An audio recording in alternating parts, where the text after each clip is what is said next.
मणिपुर हिंसा की असली वजह क्या थी, इसके बारे में आज चर्चा करेंगे। नमस्कार दोस्तों, मैं सुशील कुमार डी हेराल्ड में आपका स्वागत करता हूं। वो कहते हैं ना, old grievances have been triggered by new developments. तो कुछ इसी तरह का मणिपुर के साथ भी हुआ। मणिपुर में कुकी जोमी ट्राइब्स हैं, मैतेईस ट्राइब्स हैं, बंगाली ट्राइब्स हैं, बहुत सारे एथनिक्स ग्रुप्स हैं जिनके बीच में कॉन्फ्लिक्ट चलते रहते हैं।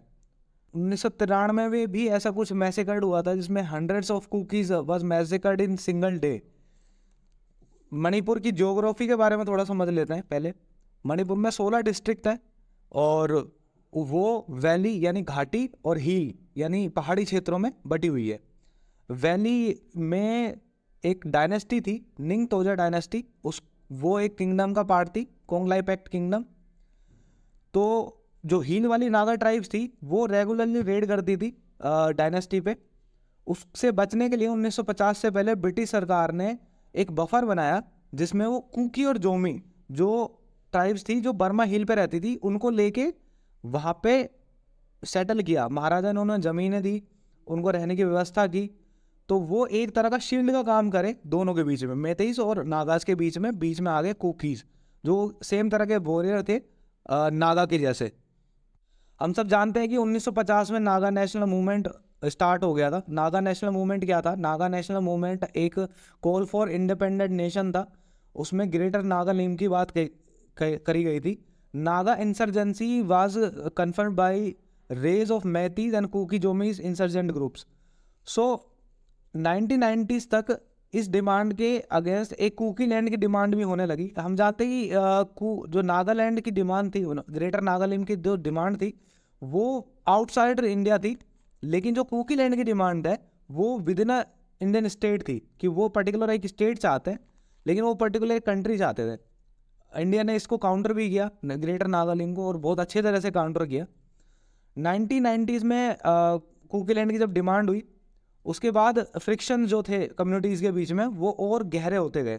इसी बीच में जो मेतेईस का फियर था, मेतेईस का फियर ही था कि उनकी पॉपुलेशंस, उनका होल्ड था वैली में और पॉपुलेशन उनकी रेगुलरली गिरती जा रही थी।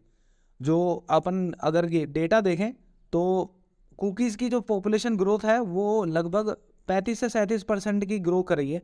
उससे वो फियरफुल हो गए। 2001 में जब इंडियन गवर्नमेंट ने अपना एक्सटेंड किया सीज फायर विद आईजेक मूविया ग्रुप जो कि नागा का ग्रुप था, तो ये फियर और बढ़ गया और ये जो डिमांड थी ये एक मास मूवमेंट बन गई। और वो डिमांड क्या थी? वो थी demand for ST status for मैतीज।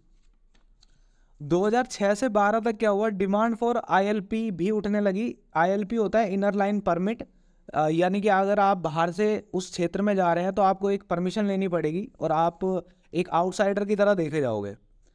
तो मैतीज ने अपने दो कंसर्न दिए। पहला कंसर्न था कि मणिपुर स्टेट में लार्जर एम्प्लॉयर है, जो सबसे ज़्यादा जॉब्स देता है वो गवर्नमेंट ही है और गवर्नमेंट में उनको रिजर्वेशन नहीं है।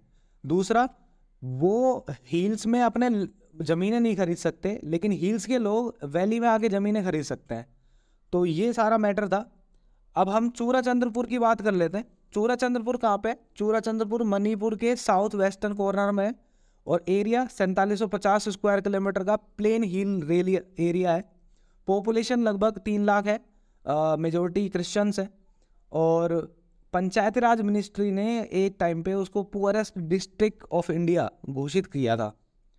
इम्पोर्टेंट बात यह है कि वो कुकी और जोमी ट्राइब्स जो है वो उससे डोमिनेटेड है। जो आईएलपी की डिमांड थी मैतीज की वो काउंटर करी कुकीज ने आईएलपी की डिमांड करके चूरा चंद्रपुर में 2015 में। तब के सीएम थे ओकराम इबोवी सिंह, वो कांग्रेस के थे। और कुकियों की डिमांड जो थे वो इतनी वॉयलेंट हो गई, एक वॉयलेंट रिवोल्यूशन ले लिया कि पुलिस ने फायरिंग करी और उसमें 9 लोगों की जान चली गई, जिसमें एक 10 साल का एक लड़का वो भी मारा गया। इसके खिलाफ, इसके अगेंस्ट में कुकियों ने उस टाइम के होम मिनिस्टर पुंगजाथन तोन सिंह का घर जो कि चूरा चंद्रपुर में ही था उसको जला दिया था। अब रिसेंट की बात कर लेते हैं कि रिसेंट हुआ क्या है। आपने कहानी तो समझ ली होगी एक मोटे मोटे तौर पर। 2020 में सेंटर ने डीलिमिटेशन एक्सरसाइज शुरू करी थी 1973 में। Meiteis community across the party line, चाहे वो सीपीएम की हो, चाहे वो बीजेपी की हो चाहे कांग्रेस की हो, उन्होंने सबने एक सुर में आवाज़ उठाई कि it does not represent the population breakup. और दूसरी तरफ ट्राइबल्स जो थे उनका कहना था कि हमारी जो पॉपुलेशन है वो 40% है, फिर भी हमारी असेंबली में रिप्रेजेंटेशन कुछ भी नहीं है। 2021 में हम जानते हैं कि म्यांमार में कूप हो गया था, मिलिट्री ने टेक ओवर कर लिया था, तो वहाँ से जो रेफ्यूजी थे वो इंडिया में आने लगे और जो चूरा चंद्रपुर विलेज है वो मशरूम होने लगा। यानी कि वहाँ की जो ओरिजिनल ट्राइब थी उनकी लैंग्वेज, उनकी कल्चर वो सिमिलर था कुकीज़ से, तो एक तरह का चूरा चंद्रपुर एक अच्छा जगह बन गई उनके रहने के लिए।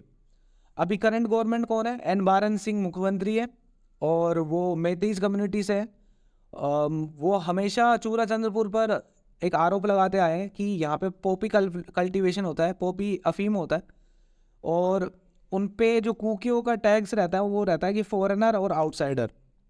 मई 3 में क्या हुआ था ऐसा कि इतना अभी वायलेंस हो रहा है? मई 3 में एसटी स्टेटस की डिमांड के लिए मैतेईस ने एक प्रोटेस्ट किया, के अगेंस्ट कुकियों ने भी एक प्रोटेस्ट किया जो anti ST status of Meitei protest था। मतलब वो मैतेईस के खिलाफ प्रोटेस्ट कर रहे थे कि उनको एसटी स्टेटस नहीं मिलना चाहिए। वो और कुकीज़ स्टूडेंट फेडरेशन ने ऑर्गेनाइज किया था जिसमें लगभग 80,000 से 1 लाख लोग आए थे।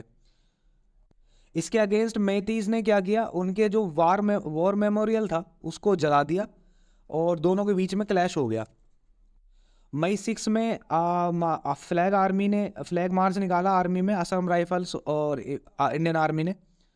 जो वहाँ के डीजीपी थे पी डोंगेन, उनको हटा के DGP of intelligence Ashutosh Sinha को रखा गया जो सीधा रिपोर्ट करेंगे एन बारेन सिंह को। ये छोटी सी जानकारी थी। अगर आपको ये जानकारी पसंद आ रही है तो हमें शेयर करें, हमें सब्सक्राइब करें। धन्यवाद।